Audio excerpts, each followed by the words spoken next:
베드로후서 3장 1절에서 13절까지 다 같이 한 목소리로 읽도록 합시다. 사랑하는 자들아, 내가 이제 이 둘째 편지를 너희에게 쓰노니 이 두 편지로 너희의 진실한 마음을 일깨워 생각나게 하여 곧 거룩한 선지자들이 예언한 말씀과 주 되신 구주께서 너희의 사도들로 말미암아 명하신 것을 기억하게 하려 하노라. 먼저 이것을 알지니 말세에 조롱하는 자들이 와서 자기의 정욕을 따라 행하며 조롱하여 이르되 주께서 강림하신다는 약속이 어디 있느냐? 조상들이 전후로부터 만물이 처음 창조될 때와 같이 그냥 있다 하니 이는 하늘이 옛적부터 있는 것과 땅이 물에서 나와 물로 성립된 것도 하나님의 말씀으로 된 것을 그들이 일부러 잊으려 함이로다. 이로 말미암아 그때의 세상은 물이 넘침으로 멸망하였으되 이제 하늘과 땅은 그 동일한 말씀으로 불사르기 위하여 보호하신 바 되어 경건하지 아니한 사람들의 심판과 멸망의 날까지 보존하여 두신 것이니라. 사랑하는 자들아, 주께는 하루가 천년 같고 천년이 하루 같다는 이 한 가지를 잊지 말라. 주의 약속은 어떤 이들이 더디다고 생각하는 것 같이 더딘 것이 아니라 오직 주께서는 너희를 대하여 오래 참으사 아무도 멸망하지 아니하고 다 회개하기에 이르기를 원하시느니라. 그러나 주의 날이 도둑같이 오리니 그날에는 하늘이 큰 소리로 떠나가고 물질이 뜨거운 불에 풀어지고 땅과 그 중에 있는 모든 일이 드러나리로다. 이 모든 것이 이렇게 풀어지리니 너희가 어떠한 사람이 되어야 마땅하냐? 거룩한 행실과 경건함으로 하나님의 날이 임하기를 바라보고 간절히 사모하라. 그날에 하늘이 불에 타서 풀어지고 물질이 뜨거운 불에 녹아지느니와 우리는 그의 약속대로 의가 있는 곳인 새 하늘과 새 땅을 바라보도다. 아멘. 베드로가 이 편지를 두 번째 쓴다 이렇게 이 본문에서 시작을 하면서 이 편지를 받는 사람들을 또 다시 생각하게 만듭니다.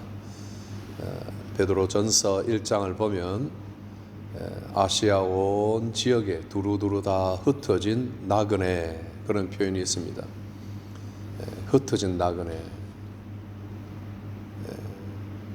고향을 떠나서 흩어져 버린 나그네. 그런데 이 사람들에 대해서 특별히 일깨워서 생각하게 해주고 싶은 것은 하나님이 선지하심, 미리 아심, 하나님이 미리 아심을 따라 성령의 거룩함으로 예수 그리스도의 피뿌림을 받기 위하여 이 삼위 하나님의 이름으로 하나님께서 다 이렇게 역사하셔서 그런 은혜를 받기 위하여 택하심을 입은 너희들 이렇게 표현을 합니다. 1장 1, 2절에 하나님이 다 여러분 한 사람을 미리 아시고 성령이 여러분들을 거룩하게 하시고 또 예수 그리스도의 피뿌림을 다 받게 하기 위해서 택함을 받은 너희들이다. 그러니 환경이 어떠하든지 이 출발점을 보면 베드로가 그 열악한 환경 속에 있는 성도들을 딱 붙들어 주려고 하는 그 핵심 요지가 처음부터 나와 있습니다. 그런데 그 사람들의 삶의 환경이 어떻는가 보면 참 환경이 흩어진 나그네니까 환경이 좋을 리가 없겠죠. 그 1장의 초반에 쭉 나오는 글들을 보면은 불같이 연단을 받아서 낙심하게 되지 않을 수 없었다 이런 표현이 나옵니다. 그러니까 절대 다수가 다 연단을 늘 받고 불같은 시험들을 받고 있는 사람들이다 하는 거예요. 어떤 모양으로든지 말이죠. 그래서 그런 환경 속에 있고 또 두 번째로는 2장 넘어오면은 거짓 선생들 또 특별히 이게 후반에 올수록 그런 환경이 어려울 뿐만 아니라 믿음의 시련이 있지만은 또 이단 선생들 잘못된 가르침들이 있으니까 이게 엎친데 겹친 격이죠. 시험은 겨우 이기고 위로를 받고 믿음으로 선다 이러는데 또 거짓 선생이 와서 교묘하게 믿음을 흔들어서 예수님이 어디 계시냐, 하나님 창조하신 하나님이 어디 계시냐, 뭐 이런 식으로 계속 미혹을 시키고, 그리고 주변 세상을 보면 롯의 경우를 들어서 이야기를 하지만은 눈을 떠서 밤낮 보는 것이 뭐냐, 사람들이 즐기고 놀고 먹고 마시고 음심이 가득한 눈을 가지고 범죄하기를 쉬지를 않고, 주변 환경이 그러니까 말이죠. 그리고 환경이 그러니까 사람이 아무리 믿음이 있다 해도 그게 견디나.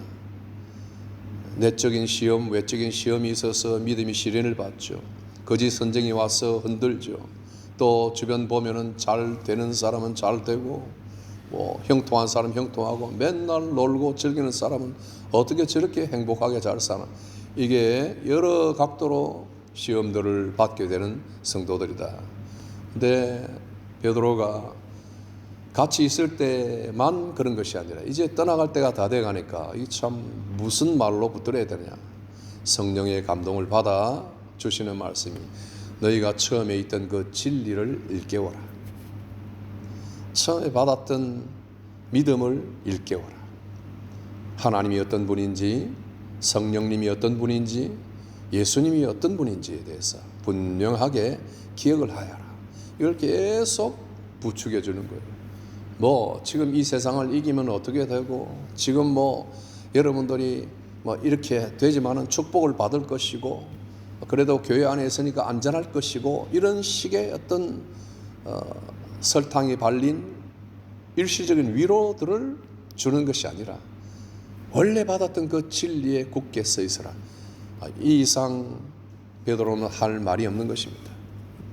그리고 이런 말을 하면서 하나님의 마음을 이야기해 줍니다. 하나님이 어떤 분인가? 오늘 10절을 보면은 9절을 보면은 이런 말씀이 나오죠.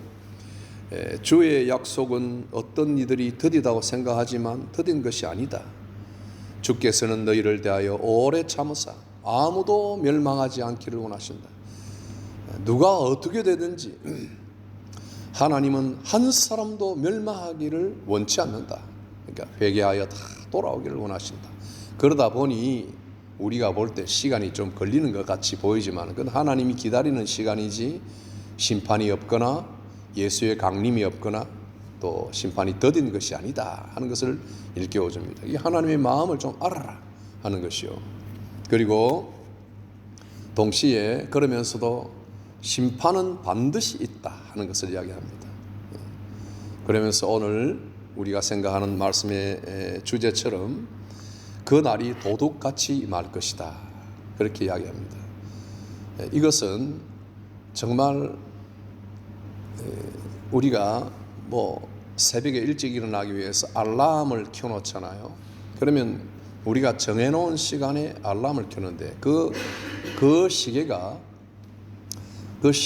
시간이 하나님에게 달려 있는 것이지 우리가 가진 것이 아닌 거예요. 우리가 우리의 종말이나 예수님의 강림의 날을 우리가 알람을 켜놓을 수가 없는 거예요.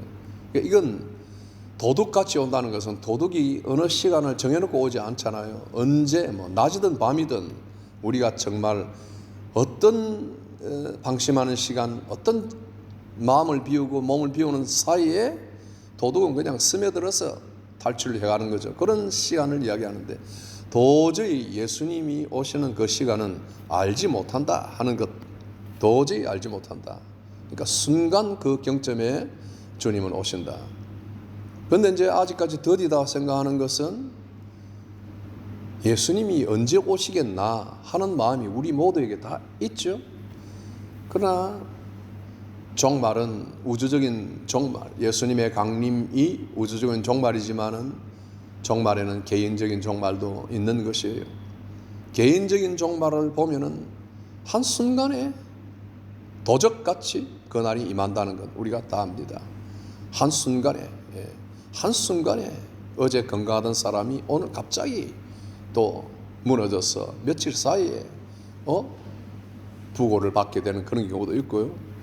참으로 이 주님을 만나는 예수님을 만나는 그 시간은 도둑같이 임한다, 이런 이야기를 하는 거예요. 그러면서 이 말씀들을 우리가 생각할 때 우리도 오늘 형편이 마찬가지입니다. 우리도 역시 믿음의 시련들이 있고 주변에 거짓 선생들이 있고 또 여러모로 세상을 보면 왜 이렇게 믿는 자는 이런 핍박을 받고 이렇게 어려운 역경을 계속 걸어야 되고 믿지 않는 자들 같은데도 저렇게 잘 되고 세상은 즐겁고 오늘도 향락에 빠져 있고 그렇게 다 잘 사나, 이런 회의가 들 때가 있고 믿음의 회의를 가질 때가 있습니다.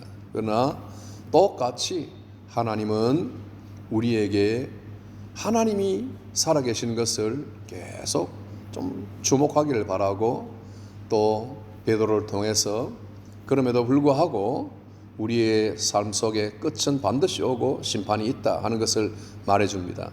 이것은 주의 날이 도적같이 온다, 이런 표현을 함으로써 공포 분위기를 조장하는 것이 아니에요. 성도들을 협박하려고 하는 것이 아니에요. 이것은 오히려 우리의 일상을 우리가 어떻게 살아야 되는가, 이것을 말해줍니다. 여기에 아주 중요한 구절들이 질문과 함께 나와지는데, 우리가 어떤 사람이 되어야 마땅하냐 하고 11절에 질문하고 문답식으로 이 말씀을 결론을 맺으려고 합니다. 거룩한 행실과 경건함으로 하나님의 날이 임하기를 바라보아라.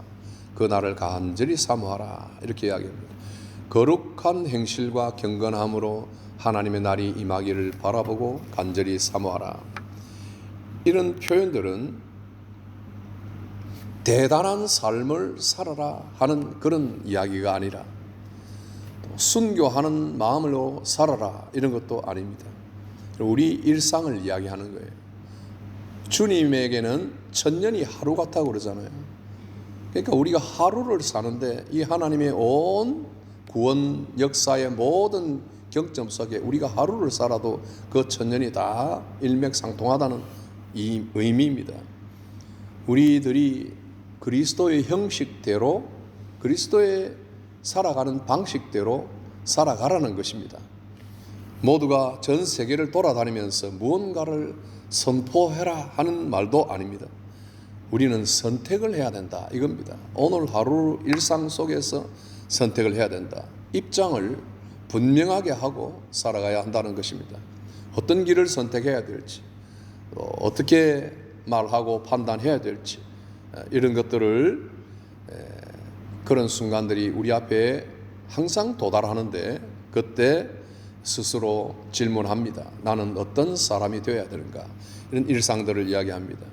우리가 사도신경을 아침마다 암송을 하는데, 이 사도신경을 암송하며 성령님이 계시는 것과 성도가 서로 교통하는 것과 죄를 사하여 주시는 것과 몸이 다시 사는 것과 영생을 하는 것과 이것을 외우는 의미가 무엇인지를 다시 생각하는 것입니다. 이런 것들이 주께서 임하실 때 도적같이 임한다, 주님께는 하루가 천년 같고 천년이 하루 같다, 이 말씀을 생각하고 일깨우라 하는 그런 베드로의 간청인 줄 압니다. 오늘 우리가 오늘 하루 살아갈 때도 이 말씀 의지하고 내가 어떤 사람이 되어야 될지, 어떻게 살아야 될지, 일상 속에서 이 진리를 풀어내가는 그런 여러분들의 삶이 되기를 바랍니다. 우리 영혼의 모든 활동들이 이런 말씀에 민첩하게 반응하고 깨어있도록 하는 것이 베드로가 흩어진 나그네와 같은 우리들에게도 계속 너희 속에 있는 믿음을 일깨워라, 생각하라, 잊지 말고 기억하라. 그래서 그 진리의 도를 생각하고 받은 계명을 잊어버리는 사람이 되지 말아라 하는 그런 말씀을 주는 줄 압니다. 우리 함께 기도할 제목, 첫 번째, 임박한 심판에 대한 경각심을 늘 가집시다. 두려움과 공포 속에 가지는 것이 아니라 우리 일상 속에 감사와 깨어있음으로 임박한 심판에 대한 대비를 잘하는 지혜로운 신부들이 되기도 같이 기도합시다. 두 번째는 복음의 소망으로 깨어있는 삶. 삼위 하나님이 우리를 위하여 베풀어 주시고 선택해서 주신 은혜가 무엇인지 복음의 소망이 여러분들 속에 환하게 깨어있기를 같이 기도하고 들어가십니다. 주님 가르쳐주신 기도로 마치도록 하겠습니다. 하늘에 계신 우리 아버지여, 이름이 거룩히 여김을 받으시오며 나라 임하옵시며 뜻이 하늘에서 이룬 것 같이 땅에서도 이루어지이다. 오늘날 우리에게 일용할 양식을 주옵시고 우리가 우리에게 죄의 전자를 사하여 준 것 같이 우리 죄를 사하여 주옵시고 우리를 시험에 들게 하지 마옵시고 다만 악에서 구하옵소서. 대개 나라와 권세와 영광이 아버지께 영원히 있사옵나이다. 아멘.